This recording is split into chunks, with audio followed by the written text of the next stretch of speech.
Hello and welcome to the Fishing Guide Podcast. I'm your host, Brad Wiegmann. Once again, we have Lance Hughey on the show. Hey.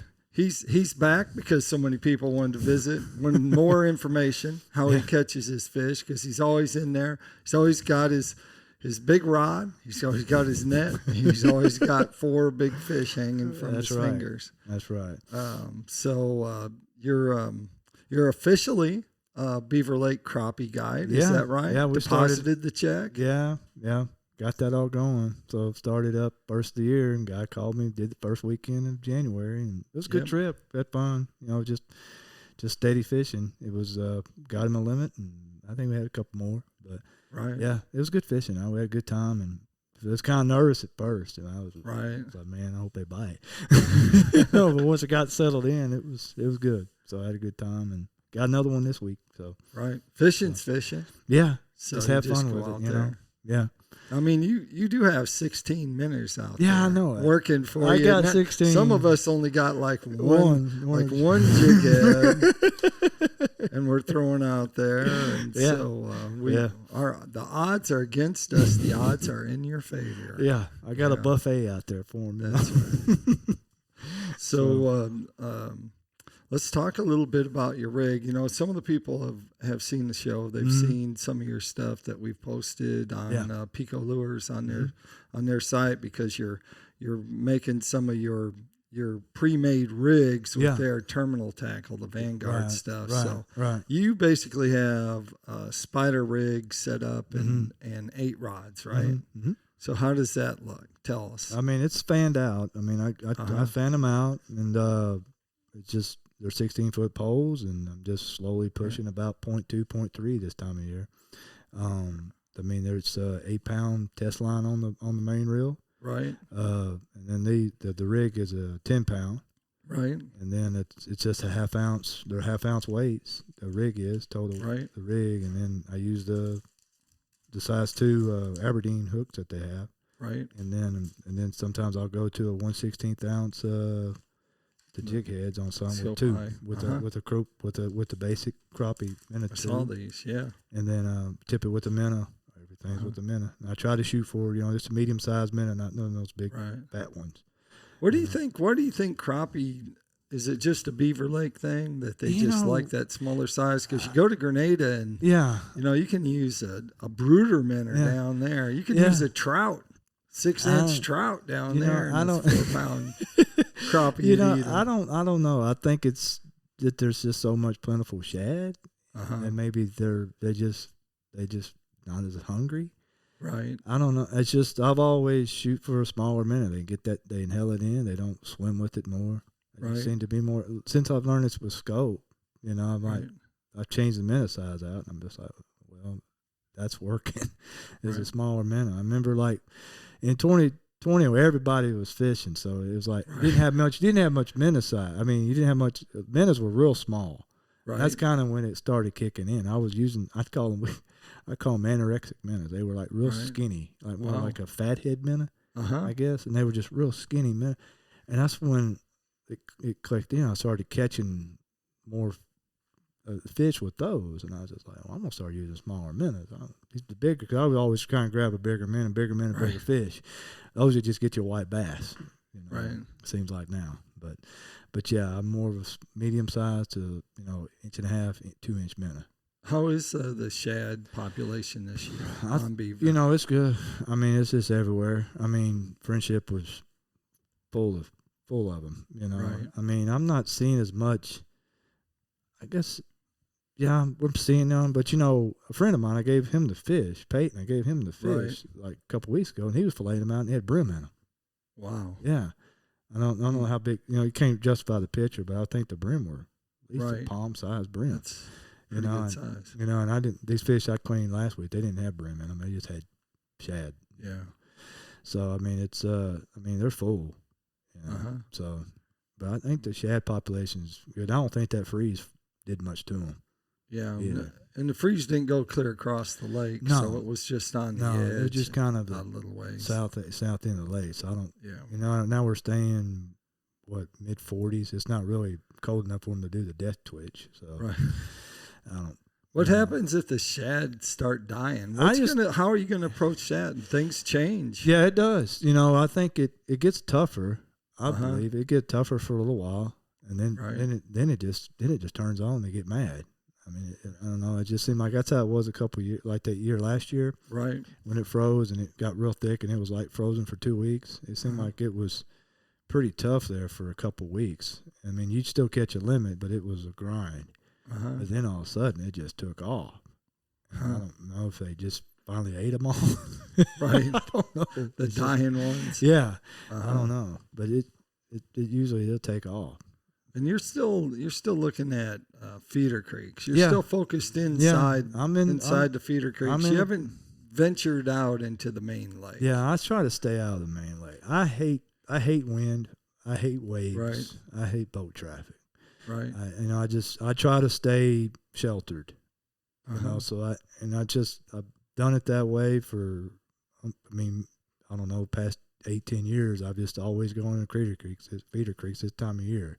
Right. And it's just you get shelter from the wind, and there's fish there, and there's lots of fish there. Lots. So, and I don't really stay out in the main river. So, and unless until the summer, until after the spawn. Right. But yeah, it's just the main reason is just get out of the wind and stay sheltered from boat traffic and waves. Because you just get your poles bouncing, you're not going to catch a fish. It's just if you got constant boat traffic coming, like today, there's a bunch of boat traffic. I bet. Right. Because it's a nice day. I'm like, these people not working? So, well, we should be fishing. I know. We should be drowning some minutes today. What is it, almost 70 degrees out there. Yeah, it's pretty warm. There was a guy out there yesterday had shorts on. Oh, crazy. I was like, stay out here till about 5 o'clock. Yeah. Dude. Yeah. But, he might be one of those guys that wear shorts even when it's cold. There's just some people like that. Mm-hmm. So so the spawn, when do you leave the feeder creek? You said after the spawn. After the spawn, usually. Are we talking? Mid-May. Once I start seeing the bite, 1st of May. Wow. Also it just depends on what part of the lake you're at. So say like south end of the lake, the creek's down here. Usually I'll start moving back up to Big Hickory area, and that usually starts. But usually it's just the bite starts to slow, and in the creek arm. So then I know to start moving to the main lake. Do you fish in Big Hickory and some of I'll those fish up Big Hickory. It just matters what time of year. Maybe it's usually like May, March. Also if you get blown out, I'm going to Hickory. It just seems like it doesn't get as dirty as a river. It's trash and it's fishable water. That's how it was last year. We fished Hickory for about like 3 weeks in a row, and then finally it was safe to navigate up the rivers. And then went up the rivers and it was on. Right. So it was on till end of July. And when the water gets stained, do the crappie come up? Oh yeah, they start coming up. They don't go to the bottom. They don't go to the bottom. They'll stay high. I like the dirty water when I've caught them 20 foot of water just underneath the surface. Then when it's real muddy, if they're up there sunning. How like you got your minnow rig and you got the swivel. Yeah. It's just like one pull. It's underneath the surface and the fish. And it's just that was for a live scope. I figured that out. And it's just you see that flash. That's what's cool. You see that flash. You see that fish coming. Right. And that pole goes down, and you got you just got this much line out, so you're like having to let all that line out to swing them in. So it's just like. It's a different kind. You won't be on the pole quick, and try to get them in quick because you let all that line out to get them close to swing them in. So you're using which B&M poles you using? It's right now I'm still using the buck graphite jig pole. They're 16 foot. It's I mostly stay with a 1/2 ounce rig with those. Okay. I think they set up just perfect for that. If I get real shallow, say like 5-6 foot of water, and if it's not very windy, if it's just basically glass, I'll step down to a 1/4 because I'm just going to really crawl and basically park. Right. But it just. You think you're parking? I've been with you. You think you're parking and the fish are coming to you, or do you? Sometimes I think I sit back. I get We're talking 0.1. Yeah, 0.1, 0.2, 0.3. It takes me forever to cover water. I mean, that time you went with me, I remember you were sitting there saying, you're turning around, he's like, we've only gone this far. We did too. We went a whole 20 foot. It's like, I don't think we've covered 50 yards yet. I'm like, I think pretty sure if anybody drove by us and they came back, they probably thought those two guys have not moved. Yeah. They would have thought we power poled down. It's just, I cover it, and I'm constantly fanning, the trolling motor. And I mean, it's just, I feel like most of the time I let the fish come to me. I don't really go to them. I feel like I would spook them more going to them with my trolling motor. And so are you fishing brush or cover in those? I got some waypoints marked in areas, and I'll go towards the waypoint and catch fish on that. But on the way to that waypoint, I might steer off because I'll see fish out just swimming and roaming. Right. And but I've never really fish cover. I've always stayed out in open water. I've always had the mentality to avoid it because I was going to get hung up. So, right. I mean, back when I'd have it on my old Helix I had at the time. I had it marked. Well, don't go with that because that's going to get you hung up. Go around it. But now with Live Scope, I can dial in how deep it is and how I need to go. And, there's fish on it. We're going to go through it. I'll let the pole get hung up. I'm going to catch a fish off of it. Right.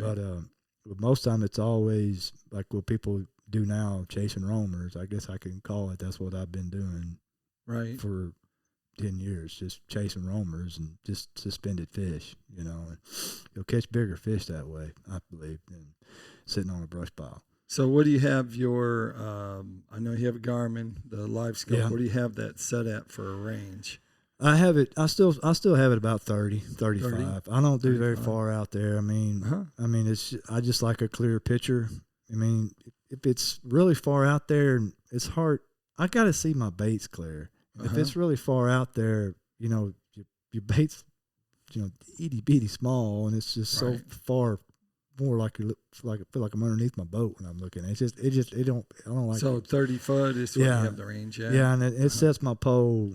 And I could see my pole out there clearly. I think it puts my bait out there about 13, 14 feet in front of me, and it's just a clearer picture to me. It's a preference thing. It's a preference thing for my eyes. Right.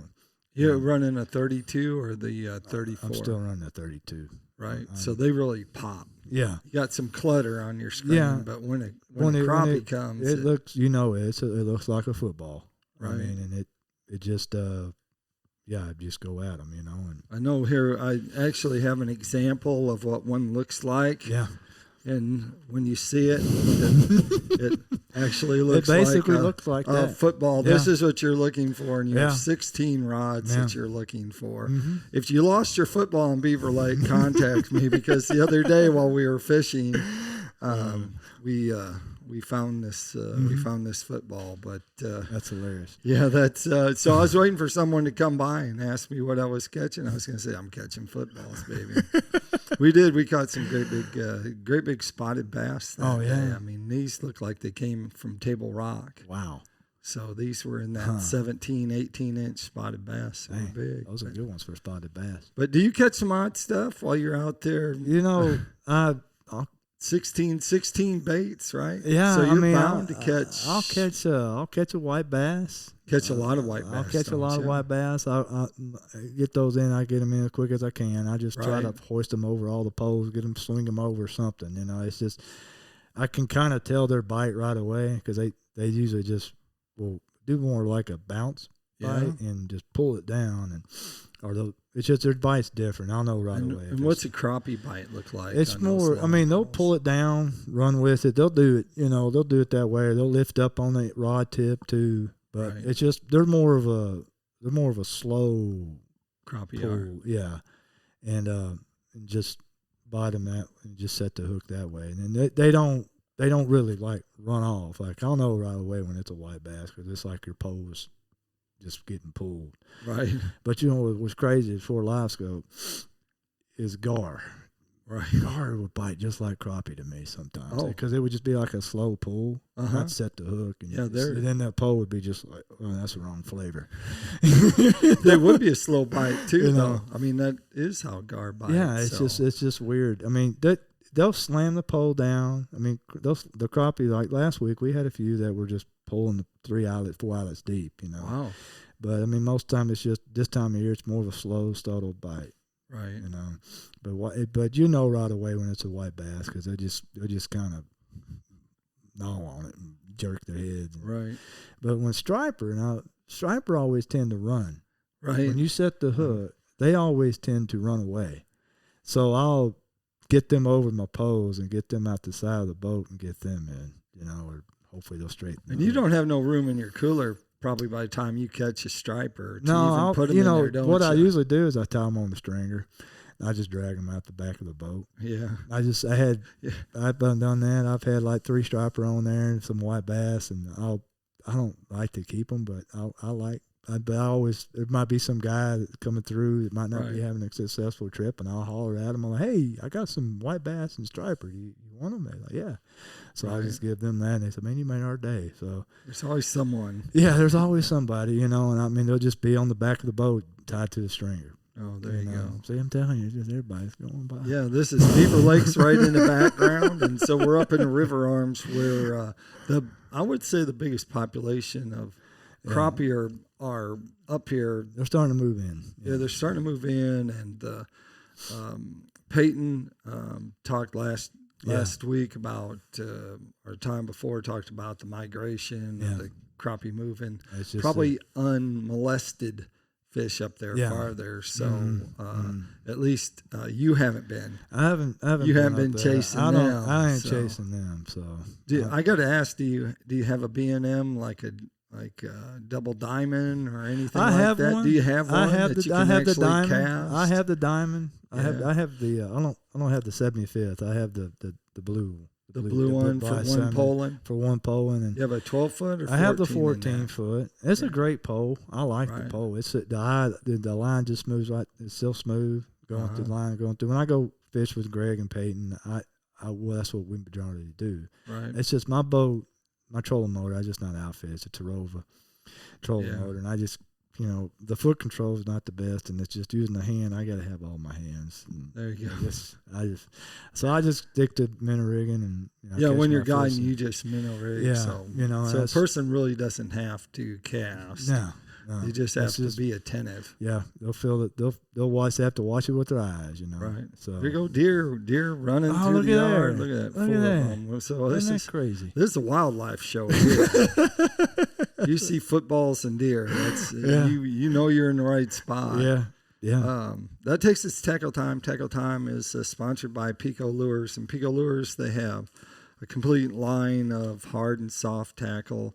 They got jig heads. These are Malibu jig heads, and you fished with these a little bit. Yeah, I've used those. I like the pink and white one. I've caught some good fish on that one. Yep. You know, and they got Vanguard, the whole Vanguard line of terminal tackle and fishing line. You can check that out. You can check that out online if you want to at PicoLures.com. If they want to find out more about your guide service and where they can go to get connected to hook up with the trick, where would they go? There's so many. I mean, you can go to Instagram, Lance Hughey 34. You can do Facebook Lance Hughey or Lance Hughey Crappie Guide Service.